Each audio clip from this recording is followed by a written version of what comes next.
The fourth thing we relearned when we did an experiment with some people off the street was that we already knew this, was that people can't keep their hands on things. We had to, even though it's very inviting to please not touch anything in as much as you can, because it is an artifact, we're trying our very best to preserve it exactly as it was when it was being used in training. So I'm going to demonstrate how to get in here. Okay. Basically, you get up here, sit down on your bottom, turn yourself around. Oh, that sounds good. There is a chin-up bar. Okay. In case you need it. There is a rather unusual thing down here at your feet. It kind of makes it a little bit hard to put your feet down immediately. Okay. So if you need to use the chin-up bar, fine, but it's not necessary. Okay. After you, Jimbo.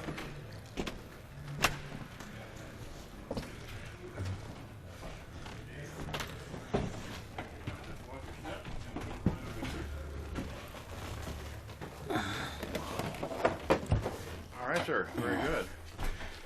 Welcome to the mid-deck of the full fuselage trainer. This was the primary habitation area when they went to orbit. Usually, with only one exception, the shuttles had a crew of 7. 7. Oh my gosh. 3 were down here, and you can took the collapsible seats out. One was here, you can just see the bolt hole. Right. One was there, and then the third one was there. Ah, okay. Those were immediately stowed as soon as they got to orbit. So takeoff, they just They would be in place. They had a beautiful view of those cabinets. Right this is what they got to see during launch. Now, of course, the payload specialists and mission specialists sat down here. The astronauts didn't. So, Yeah. but it was still a pretty good ride. The chairs themselves are actually an engineering marvel. Very lightweight, very easily deployed. We got them. We actually have them. We're going to display them in the. And do they make custom foam for each astronaut? Like I know, like in this, was it the Soyuz capsule? Really they did that. Very, very primitive. Okay. They weren't anything like what you see in the Soyuz. They found out pretty quickly that with minimal, the women, the smaller women in particular, were the ones that were the biggest issue because they were the bars and so forth. Oh. The bad place Oh, I see. I see. So, Yeah. But they, of course, as soon as they got to orbit, they took those down and stowed them. This is the primary habitation area of the shuttle. They had to train in here as though they were going to fly. Everything they did in here was as though it was an actual shuttle. This area behind me here, of course, the hatch would have been closed. That airlock would have been stowed away, and so forth. This area was actually full of what you would call sea bags. Yeah. From the ceiling. Oh, wow. They would put lightweight stuff that they had to take to orbit.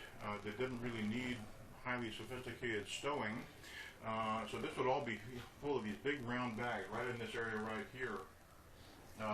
Originally, In case you're wondering, that fire sprinkler is not original. The airlock actually came farther forward. It came out actually almost all the way out really? here. And then later on, when they got the HAB labs and so forth, they deployed it farther aft. Oh, okay. Especially once they got the International Space Station built to the extent where they could dock with it. Think of the shuttle as your body, with your head being the nose, the base of your spine being the docking station. And that's basically where that black panel back there is the middle of the airlock, and they would go up there to dock and get into the International Space Station. A lot of people ask us about sleeping accommodations, even though they did have 2 of these rather collapsible bunks or sleeping bags over here. Truth is, they very rarely ever actually used them. They could Velcro themselves into it, but once they got into orbit, of course, being in a weightless environment, they could basically sleep anywhere they wanted to, just to get out of the way of their fellow astronauts and crew members. So they would use the Velcro tie-downs that you see all over the place, any flat surface, any recess where they could sleep and be comfortable, because it was really not much of a challenge for them. You'll notice right away a very large and abundant use of Velcro. Yeah. The blue Velcro ships, which are all over the place. Wow, yeah. It was NASA official blue Velcro. And it was used for anything specific to the shuttle itself or the mission. Okay? And we've populated some of them. We actually have all of the appropriate things in our collection. But we've only just put a few of them out here just to give you an idea just how busy this Oh my was gosh. in here. Each crew member had to know where every single thing was at. They had to know what its function was and how to be able to retrieve it in the dark. Okay? Oh, wow. So these things were widely used. And also you'll see yellow Velcro occasionally. Yellow Velcro was used for specific scientific experiments and compact mission equipment that they would take along with them sometimes. And then very rarely you'll see white Velcro. White Velcro was personal, for personal items that they would take off, but they were allowed to take a few personal item photographs, good luck charms, whatever it happened to be. Is the lighting in here? Almost identical. This is what they would have been using? This is exactly. We even though we replaced it with LED lighting to keep the heat down in here, we got the light levels almost exactly right. And also the atmosphere in here is almost identical to what it was when they were training. But they used an incandescent bulb, is that right? Like, or what did they use? They didn't use LED lighting, did they? No, on the first few they used incandescent. Okay.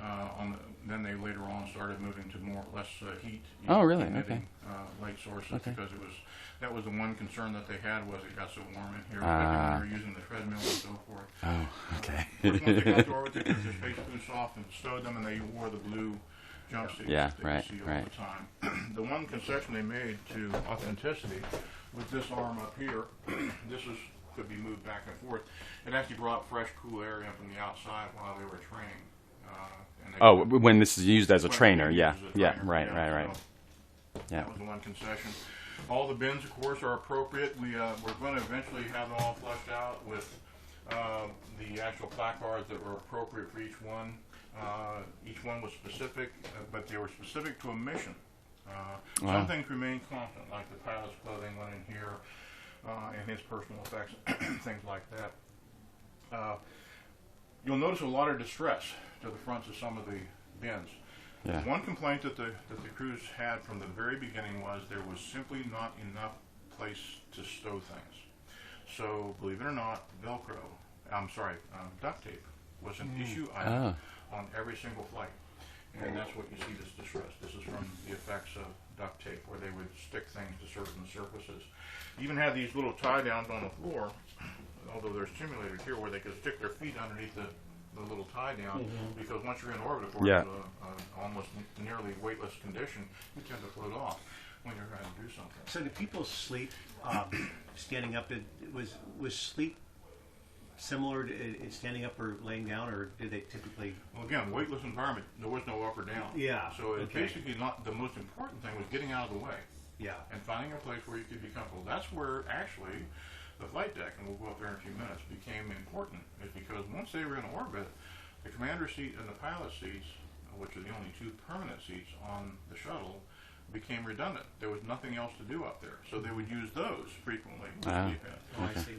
At least one astronaut that we know of used the airlock as a sort of personal NASA found once they found out about that, they said, we will not do that again, because if there's been an emergency of some kind, they've been stranded out there or whatever stuff. Jettisoned. Okay. One or the other, because there used to actually be on the actual shuttle another space. We actually put plexiglass over it here simply for safety purposes. Another emergency egress area up. Okay. If they had to get out of the crew compartment. Of course, immediately deployed the treadmill right into this area right here. Each one had to use the treadmill depending on the length of the mission. The longest missions were 10 days. They would immediately deploy that, and every crew member had to use that. They had very, very little time off. Most of them had to either be working on whatever their particular experiment was, or other duties on the shuttle, cooking meals and so forth. And they all took turns, at least in theory, using the gallon. This is the gallon right here. Probably one of the most expensive pieces of equipment. That's the entire kitchen, and all the potable water came out of there. The truth is that even though each one of them was trained to use it, usually it ended up in one person was the cook. Because they found out that this person did a better job mixing the MREs than anybody else, making them palatable. They didn't vote them off the island. Yes. Yeah, there you go. But they also had to practice preparing food. They had to practice disposing food.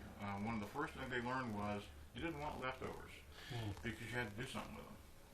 And the last thing they wanted was particulates floating around in the atmosphere once they're in orbit. So they ate everything. They ate very, very seldom. They licked the tin foil off and everything else just to get rid of all the particulates. Of course, an item of consuming interest to almost everybody Yes, the to toilet. facility. Yeah.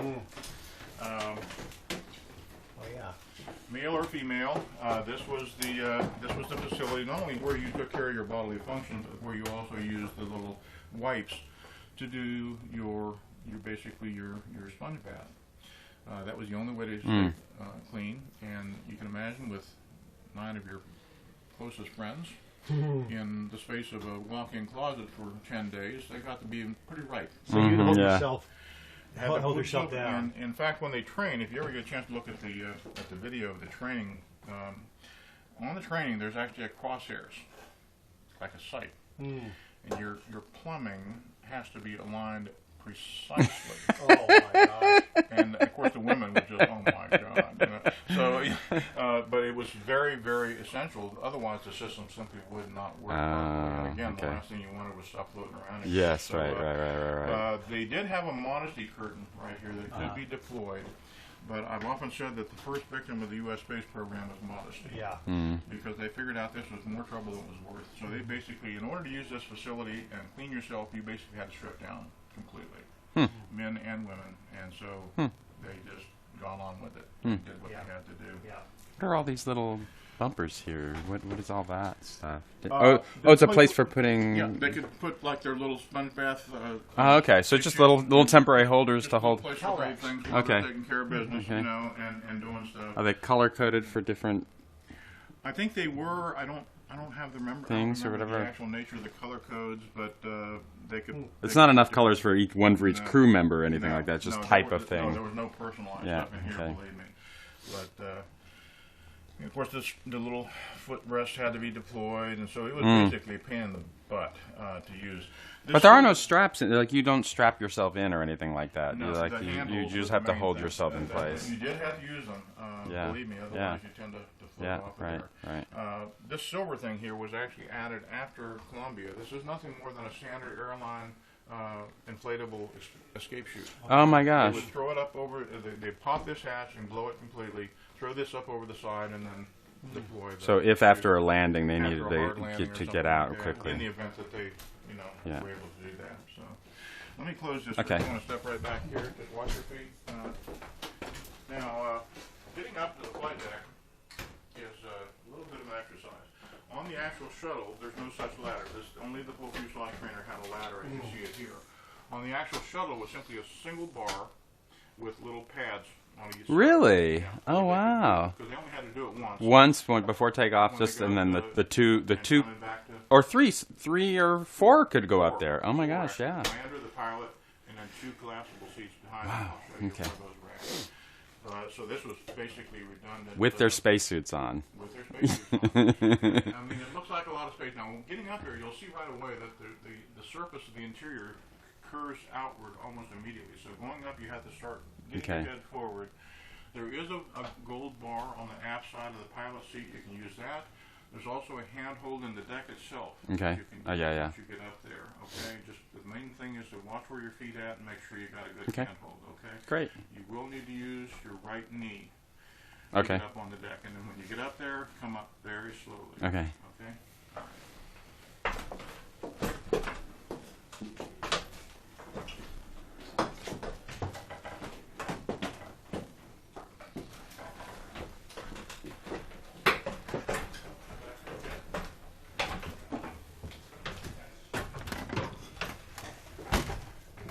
Very slowly. Well, actually, toward the back side here is good.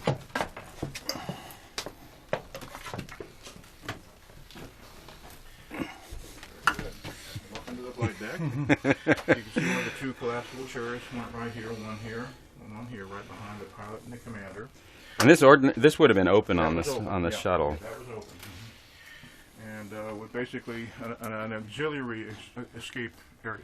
Or an inter-off. Of course, this wasn't called a ladder; it was called an inter-bay access device.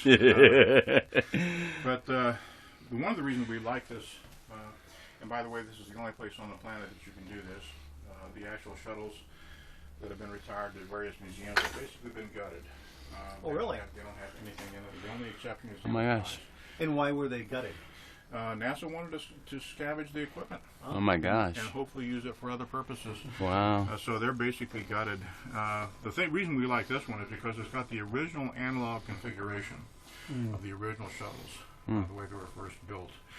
And even though most of these are not functional, it's extremely faithful and high fidelity to the original. The only concession we've had to make in here is that the city of Tukwila did require us to put in a fire suppression system and heat sensors, but we used existing holes. We did not drill any new holes. It was very important to us that we maintain the integrity of the artifact. Once they got to orbit, of course, these seats became redundant, and basically, when they wanted to relax or had just a little bit of off-duty time or take photographs, they'd sit in these seats, okay, Wow. and just get out of the way. Okay. Most of the attention then shifted back this direction. This is the joystick that was used to orient the shuttle itself using the thrusters to the International Space Station. And if you look out here, you can just see the hatch where they would connect with the three triangular devices that would link with and shuttle with the International Space Station. And usually one very highly qualified person would use this and do that docking procedure. It was very, very slow, very painstaking. Had to get it right. So these were used almost entirely for that purpose. Then, of course, the Canadian arm down along your right side, actually the port side of the cargo bay, was controlled by this device. Oh, it's over there. Okay. With these two cameras. There were 4 cameras, one on either extremity of the aft end of the cargo bay, and then 2 on the forward end of the cargo bay, so that the person who was manipulating the Canadian arm could see where the load was going.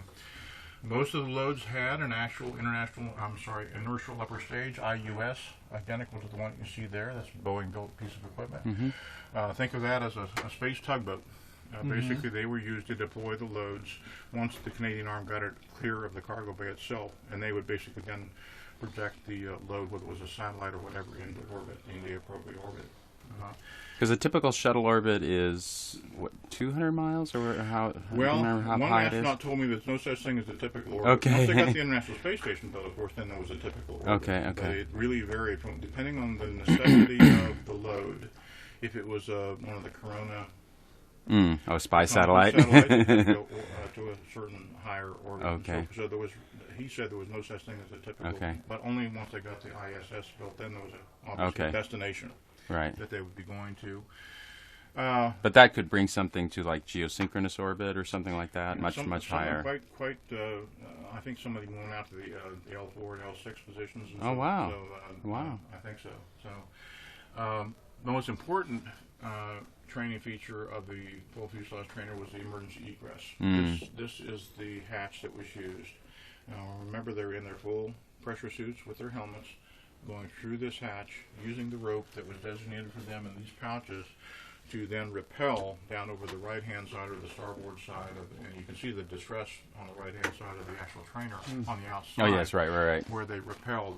They had to qualify to do that in order to fly. In fact, they had to qualify on everything that they trained on in this device. So they had to pull themselves out through that hole. Just using your arm strength gravity situation, and getting it was very challenging. Wow, very, very challenging. Men and women, and they had to be able to do it. Senator John Glenn, the oldest astronaut that would go back to orbit, had it the devil's time. Wow. Process. Wow. He would get into what they called eventually the Glenn twirl. He would be spinning uncontrollably going down over the starboard side. He had to be able to arrest that spin. And he did it over and over and over. Oh my gosh! Until he finally got it. And how old was he when he trained? Was he? 82, Oh my gosh! Like so it just proves that it can be done. Wow. And so, but anyhow, this is our baby. We're very proud of the fact that we're able to allow access. We want to continue to do so. But as I think you can see, it's limited. Yeah, very limited. We have to be able to traverse this ladder. When we first opened, as I said, we had 48 people. We gave a sort of a lottery chance to come in, and we learned a couple of things that we already knew. One was that people can't keep their hands off of things. But we also learned that you have to have a command of English language. You have to be able to avoid having any sense of claustrophobia, and you have to be able to negotiate this ladder. This is the most important important thing. Right, This one right. scares me to death. You had one fellow that went down really Oh. hard. He missed his set. He went down really hard. Ooh. Scared the Yeah, life out of me. yeah. So we did have the first responders from City of Tukwila come up here and do special emergency egress training. Because, one of the things we live in fear is of an older person getting out here and having Oh, a life and getting defense. There's only one stuck way up out. there, right? That's Yeah, it, right. there. And so they made a film and trained specifically for this eventuality. A lot of people ask to get into the seats, and we don't allow it. Because we actually had one lady that tried it and got up on the plastic glass and cracked the plastic glass immediately. And I said, that, if that plastic had been there, what would you have done to our console? Yeah. So it's really difficult to get into. You got to be an acrobat to get in there. So the 3 seats that were there were two seats up here. Yeah, Okay. You can see the little tie down. Okay. These actually were in place on all of them originally, but they were making the trip hazard. So Yeah. we put these 2 here just so people can see what they Okay. look like. Okay. 2 here, 2, and then the 3 downstairs for a total Okay. of 7. One mission did have 8. They added an additional seat now. So Oh, on the wow. shuttle, Oh, my gosh. A total of 8. So Okay. most of them had 7. Some of them had fewer crews than that. Fewer crew members. So presumably most of the crew, like much would prefer to be up here than down there during a flight. Is that? Well, yeah, because you could see out. Yeah, you can Yeah. see out, and it's just But like the fact is, they have very little. They were off-duty just really time. busy, Very, yeah. very little off-duty time. They were almost always busy, Mm. and then they'd have their sleep periods. They had to go to. They could not opt out. Okay, yeah, They could okay. not opt out of the treadmill. They had to. Do Okay, those things. yeah, Mission Control is going to be on Yeah, their yeah, case so, about it. But they would usually use these 2 seats to relax. Right, and this would have been pointed toward the Earth then, typically. Is that right, or it's like when they had? Again, you're basically going to the ISS.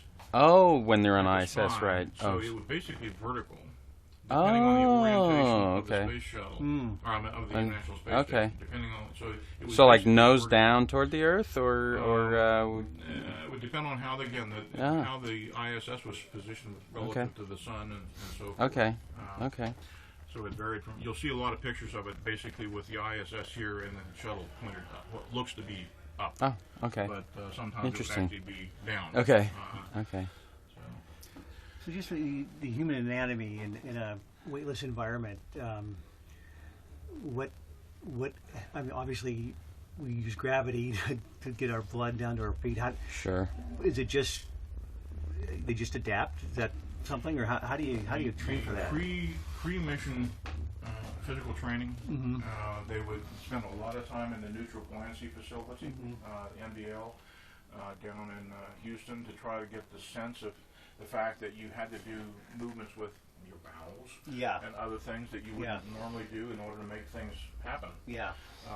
And they told them, hey, we can't show you how to do it. You're going to have to figure it out. Yeah. But you have to know how to do this in order to Yeah. function up there, because otherwise the last thing you want is to get constipated for 10 days and not take care of your elimination processes. Right. Do you mind if we stop? I need to go to the bathroom. Yeah. Yeah, but God help you if you had claustrophobia or got air sick or motion sickness, because there was no way out. You had to be able to deal with it, and some did. Some of them did have motion sickness. And, I heard motion sickness was very common. I thought like a pretty high percentage of people would get motion sick. Rebelled Yeah. against Yeah. your inner ear and all those Like the things. first 24 hours, some of them you Some just of them like got checked over it, out. but it's just like going to sea. You think you got sea legs, and you get up there and you find out, oh my God! And the worst thing was that a lot of them would find, especially was watching the Earth. Oh, really? You know, Oh, they'd funny. look up and almost immediately they would fall back into that momentary Yeah. disorientation. The movement is what did it. Hmm. So. Now, getting down here is Alrighty. you basically have to sit down here. Yeah, because you've got on to. this lip Okay. with your shoulder up against here. All right. And then the most important thing is find your footing with your right foot first. And hold grab of that this, bar. And then swing around like that All right. to the next step, okay? And Okay. then watching your head behind you here.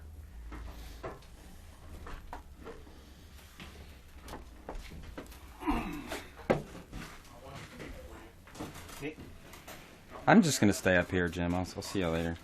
Okay.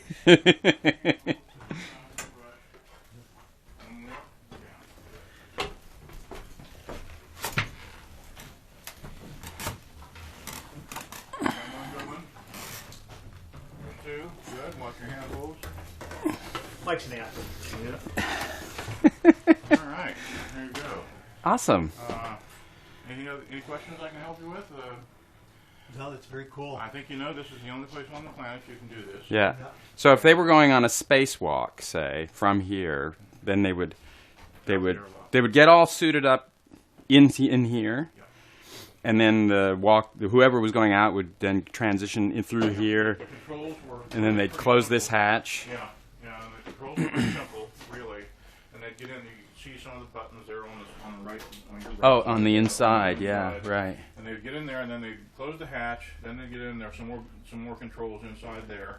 And then, depending on whether they were going back into the cargo bay or up, out, they would. But to me, like, it looks like there's 3 separate sections here. Well, originally, this airlock came into about here. Ah. And it was very truncated. It only went back to that second circle. Okay, right okay. When you say it came back, did it take up? They lost all this space in here. And the hatch actually fell down back here. Oh my gosh. So it was really even Really closer. Okay. Because they hadn't built the International Space Station. Oh, right. And they didn't need the airlock. There was no place to go. Sure. Right, So they unless you do a spacewalk or something like that, or oh, but that exterior one has a coupling on it, so then they can go into the space station. Yeah, So this is how you would get in and out of the space station. You'd go out here. Right. Yeah, There's a. Yeah. If we go into the bay on the other side, you'll be able to see Yeah. what that looks like on the other side. Cool. Awesome. Cool.